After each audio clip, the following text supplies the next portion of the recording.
What's up, everybody? We're here at the shell today, about to head up on any given day. A little bit of a slower day here at the crest. I don't know, we'll see. Maybe there's more people in the canyon. The edge. There's no honest way to explain it, because the only people who really know where it is are the ones who have gone over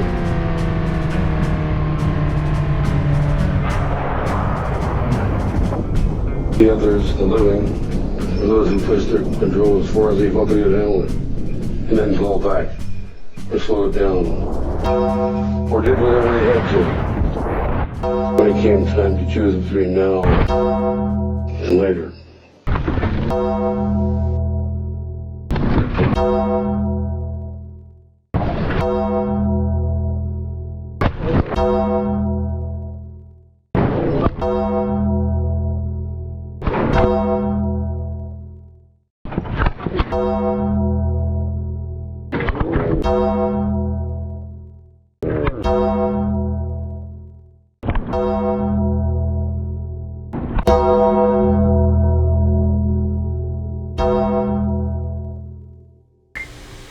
Alright, Vic, this is the, I think it's the end of the crash. It's particularly brutal.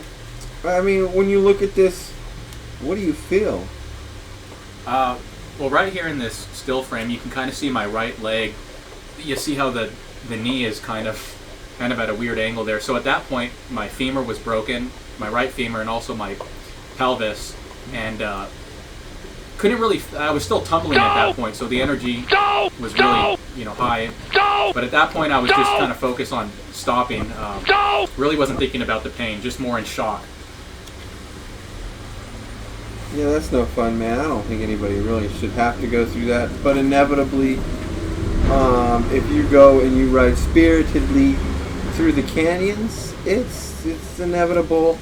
If you're looking here on the ground, that could be an oil patch that was there from another accident, or that's even the shadow. On this day, it was actually kind of cold, right? Yeah, it was. And if you'll see at the beginning of this video, there weren't many bikes out that day, at the Shell station. So it was a colder day in November. And plus, where this crash happened, that was probably about maybe, at least another 1,000 to 2,000 foot of elevation there. So the temperature is even colder, maybe, in the 60s, low 60s. That's one thing a lot of people don't think about when they go out riding. They think, oh, well, if I just wear a sweatshirt, it won't be that cold.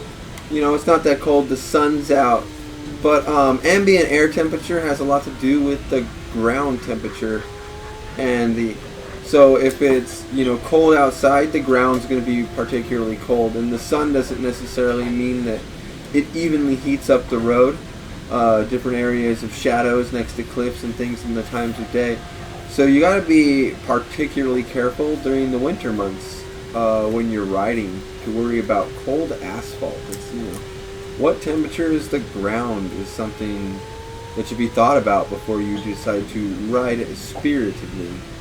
Yeah, especially like this when we were coming out of the summer where the road was just super sticky.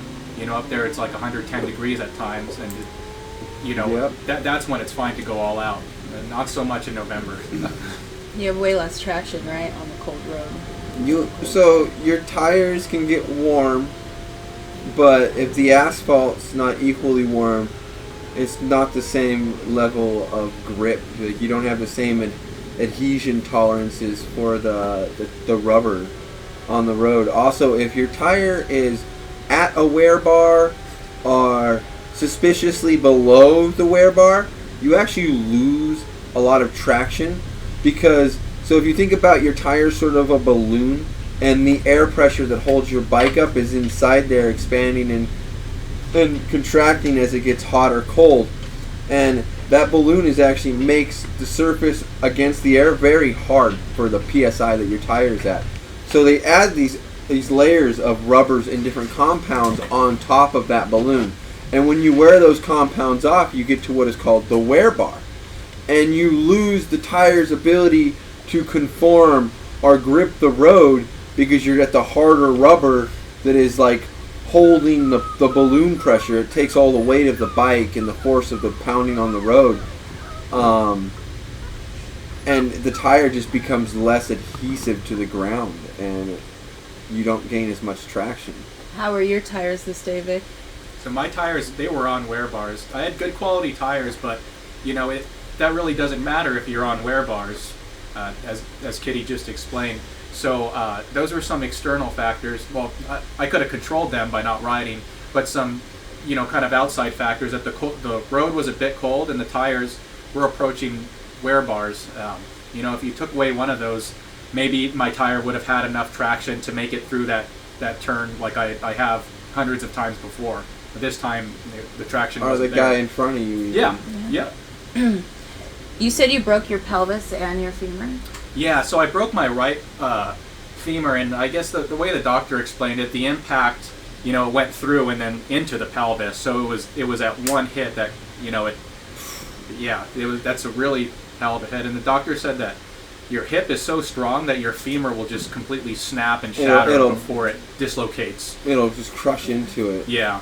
So, Kitty, they just put new airbags in the hips and the pelvis areas, right? You're always talking about in it. MotoGP, they finally started using hip bags. And I actually saw a company that was like, I don't know if it was a startup or whatever, but they're working on airbag jeans.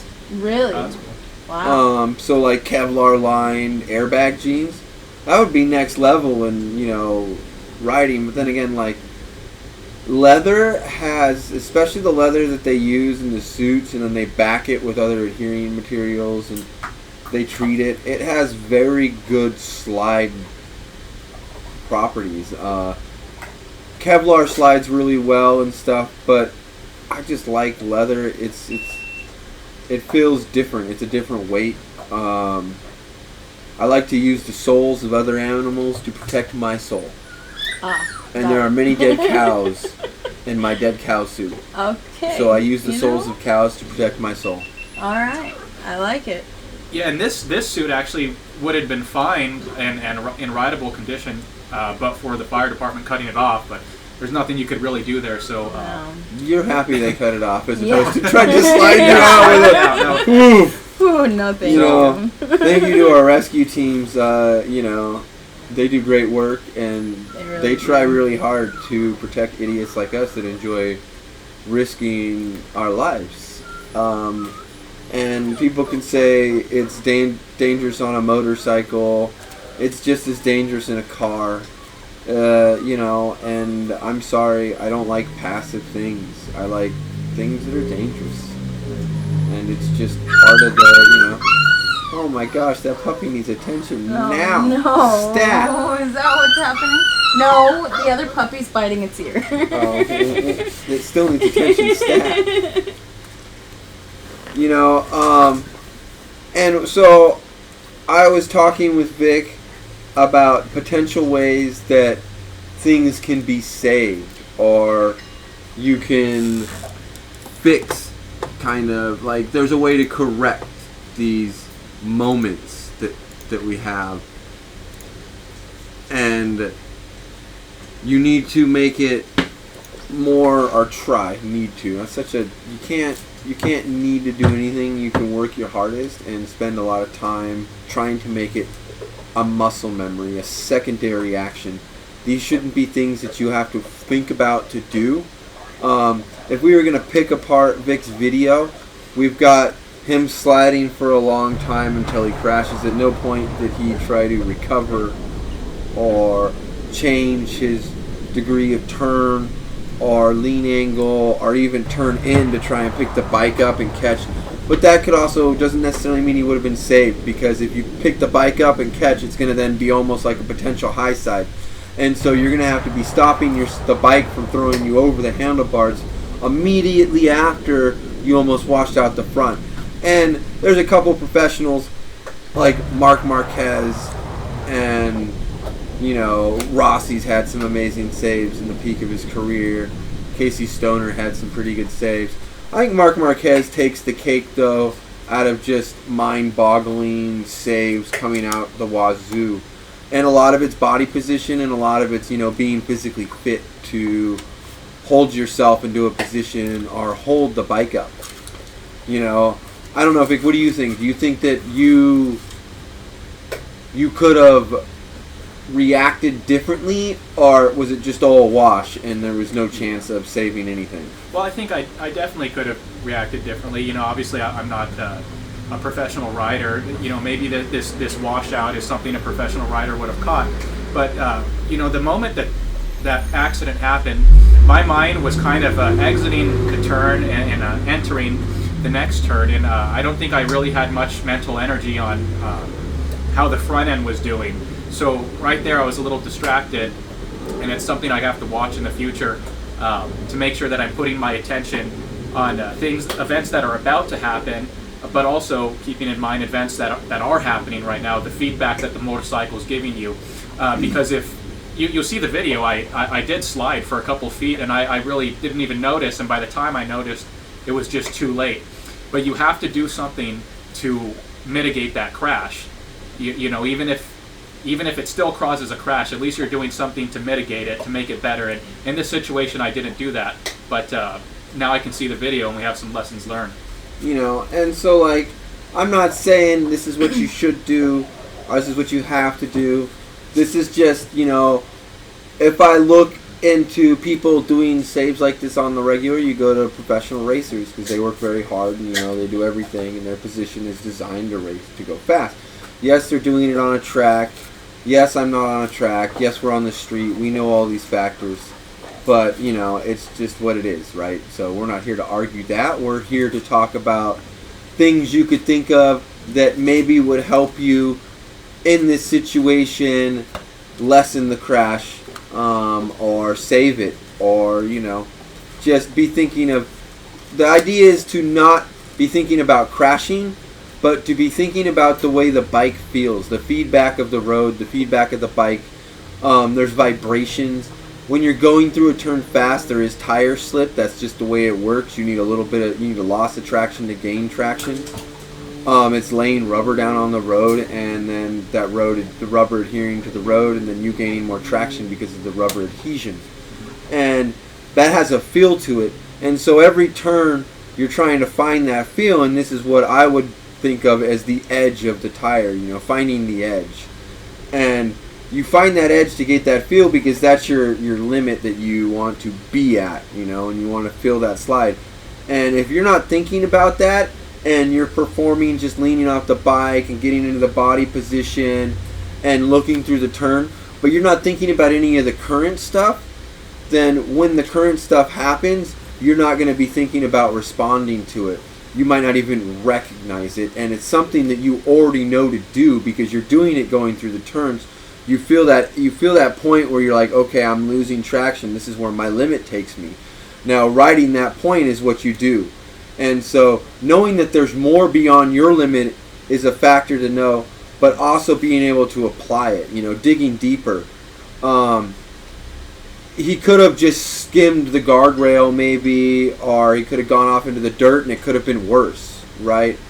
But I think that not giving up and trying, I'm not saying like ditching the bike is the thing. If you're on the ground and the bike's sliding, or if you've already gone off into the dirt and you see yourself not on asphalt and you're headed not for asphalt, your best bet, in my opinion, is to not ride the bike off the cliff, not to ride it into a tree.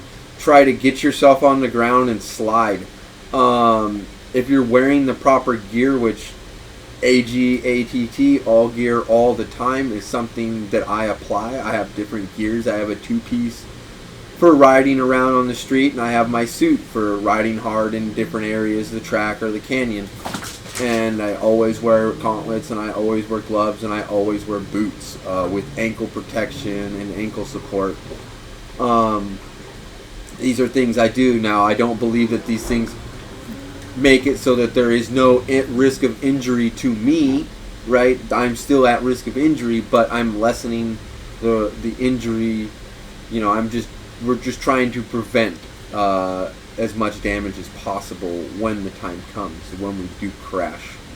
Now, if you ride your bike calm and smooth and safe, that does not mean that you will not crash. That does not mean that other people will not run into you from behind. That does not mean that you won't hit gravel or an oil patch, and just watch out. So no matter how you're riding, it is important to always be trying to get a feel for the current events of the tires touching the ground. There's lots of feedback on the road. You've even had a crash, right, on wet paint before? Yes, I've had a crash on wet paint, and I have a lot of BMX experience and skateboarding, like skateboarding experience, and just different types of snowboarding and, you know, adrenaline sports. And I've spent a lot of time crashing and a lot of time in the air, like controlled, whether it's off a jump or whatever. And it's in that moment of one might call it panic, but it's sort of like a heightened sense of the mind, and everything happens to you at a normal speed, but in reality it's like everything's kind of slowed down and you're thinking just incredibly fast, and everything slows down around you. And the more time you spend in that state, the more you can react and control your reactions in very small periods of time. But sometimes there's like nothing you can do about it. Like when we rewatched Vic's crash here, When bike shot back at him and hit him. You know, so there's... Well, that was after a period of time of not reacting. Yeah. But even if he reacted, the bike could have shot back at him. The bike could have thrown him over the top and then come back through and ran him over. Yeah. There's a lot of things that could go wrong, and a lot of things could have gone right. So we're not here to discuss, you know, the inevitabilities of the universe. We're here to talk about trying to prevent yourself from having this same event by the tires. I think tires are the biggest thing, and trying to think through the ride. You know, remember, you always got to look through the turn, and you know, body position's important. It helps pick the bike up so you can lean into the turn more. But knowing your road and knowing like speeds and getting a general feel for the bike, go slow. Don't push anything too fast. Vic here rides that road all the time. You know, I guarantee he's got more miles on it than I do.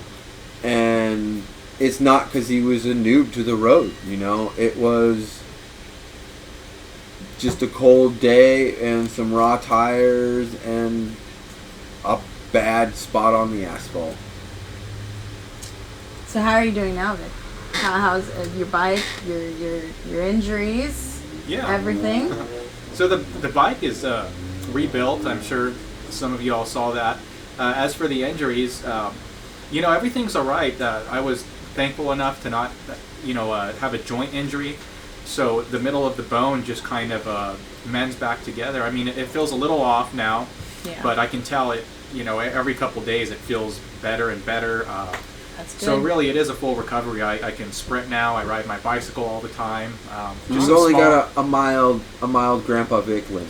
Yeah, just a little limp in the morning. Yeah. But really, you got the titanium rod, right? It would have been so good. Yeah, it is a titanium rod. So we got that. Sheesh. That's not limp. In the morning or at all. But no, it was a full recovery. So we'll be back to riding, and we'll take it slow at the beginning and work on making some corrections to my riding, and we'll go from there. That sounds good. All right. Thanks for hanging out, guys. Thanks for listening. All right. Till the next Peace. Crash Redemption. Oh, shit. There's another one? If you guys want your footage, by the way, if you want your crash featured, if you want to talk to Kitty, one-on-one discussion over Discord, or if you're local in person, please submit your footage, badkittymoto@gmail.com. Like, subscribe. We should put the little thingy right here. You should be able to click on it. Yeah. Send it there. Click.